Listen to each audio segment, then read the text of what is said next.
Hello and welcome back to another session of grammar and usage lessons. This time, a study of the possessive case for pronouns. We looked at pronouns, personal pronouns, the subjective and the objective case, and the first person, second person, third person point of views, etc. in the previous session. Now we look at the possessive case. First of all, what is the possessive case? Though we have covered the idea earlier, I think in the nouns session, but we'll still look at the idea again. So we know there are people in the world, people like Ram and Sham, and we also see that there are things in the world, things like a house, a car, a dog, etc. Right? And there are multiple houses and multiple cars and multiple dogs. We also see that a lot of time these things belong to people, right? Or people are owner of these things, right? Or they are intimately related to such things.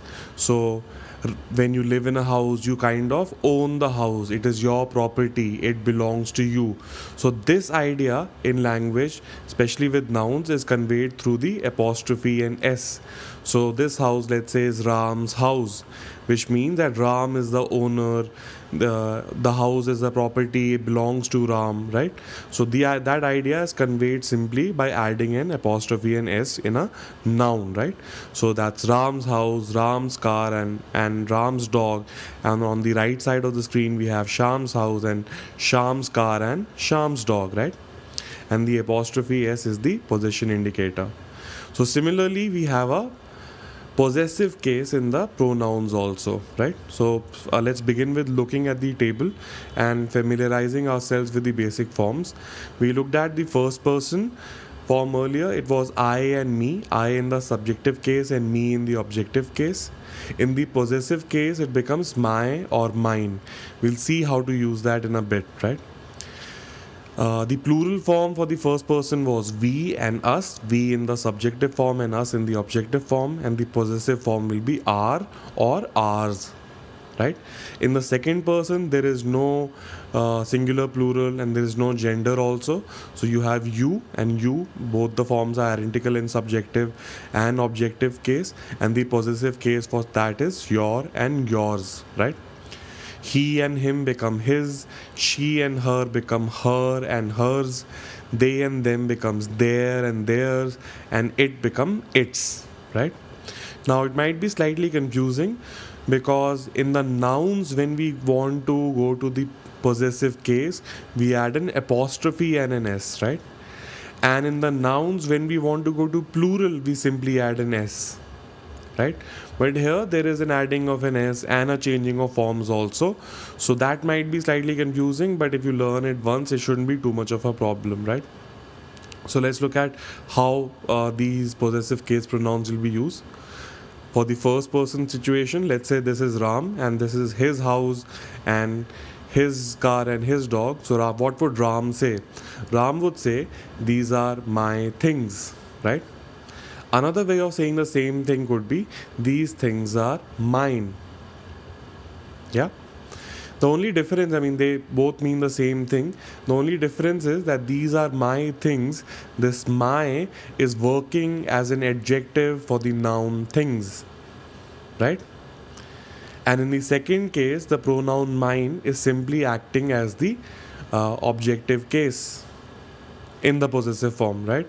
So two ways of saying the same thing. These are my things, where a pronoun my is showing the possessive case but is also working as an adjective, right? Because these are things and these are my things, so my is giving me extra information about the idea of things, right? So just an idea that it is a pronoun, it is in the possessive case, but it is also working as an adjective, and in the second situation it is not. It is simply a pronoun which is present in the objective case. If it was in plural, it would become these are our things, and this should be easy to guess now. It would become these things are ours, right? The our thing, these are our things. In that case the are is working as an adjective also for the noun things while being in the possessive case, right? And the other form being ours. So that is for first person. In the second person, let's say somebody was talking to Ram, what would he say? He would say, these are your things. Or alternately, these things are yours. The same idea applies. In the first situation, the pronoun your is also working as an adjective for the noun things. There is no difference in the form for using when, let's say, you go from the male to female or you go from singular to plural, so it remains the same. These things are yours and these are your things. Let's go to the third person now. So let's say Sham and somebody else, X, is talking. So Sham says these are, while talking about Ram in the third person, he would say these are his things, right? Or these things are his. There is no change in the third person masculine form. There is no change. There is only one form. Him or he becomes his in the possessive case. For the female form, again there are two forms. Her remains, the objective case, her remains the same. These are her things, or these things are hers. For the plural, it will become these are their things, or these things are theirs, right?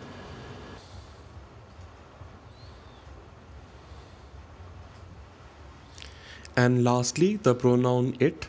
It is a third person pronoun with no gender, right? It is for use for lifeless things or genderless things typically. We'll discuss the pronoun it in a lot more detail later, but for now the idea of possession in the pronoun it. So let's say there is a car and this is the car's tire, right? Because the tire belongs to the car, and because the car is a noun, the possessive case is shown by just adding an apostrophe and s. The pronoun for the car would be it, because it is we're talking about the car in third person and it is genderless and lifeless, so the neuter form third person is it. And the possession is indicated by simply adding an s. Again, remember, it could be slightly confusing in the beginning if you're not very sure-footed here, because in the nouns s was added for plural, and in the pronouns here, let's say the s is being added for possession. But yeah, that's what we have to deal with now, right? So the possessive form for the pronoun it becomes its.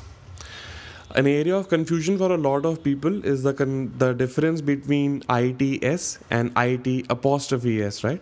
So we just looked at its is the possessive case, and it apostrophe s is actually a short form for it is. So when you want to say it is in a hurry, or you want to contract it, you want to reduce the size of it, you say it's with an apostrophe s, right? So when possession is being indicated for a neuter third person thing, we use the without apostrophe simple adding of s. When it is being shortened, we use an apostrophe s. Someday maybe we'll also look at why this confusion is there, and what is happening, and how in nouns also we were adding apostrophe s for possession, but here in the case of it, the apostrophe s is not working for possession but is working for a contraction of it is, and possession is simply by adding an s. Right? So these things will become clearer slowly as we move along. But right now, let's look at an example. Its wheels don't work. Let's say we're talking about the car. It refers to the car. So I say its wheels don't work. It's a well-known fact. Its wheels, it refers to the car. So that becomes car's wheel. The car's wheels, right? And the second it with an apostrophe is actually it is a well-known fact. So I hope you see the difference and use the apostrophe accordingly, right, when it is needed. So that's it actually for this mini session. Finally, we were able to make one mini also. In the next session, we look at pronouns like myself, himself, which are emphatic and reflexive pronouns. We look at what emphatic and reflexive pronouns do. Pronouns like it, this, that, who, which, etc. Demonstrative and relative pronouns.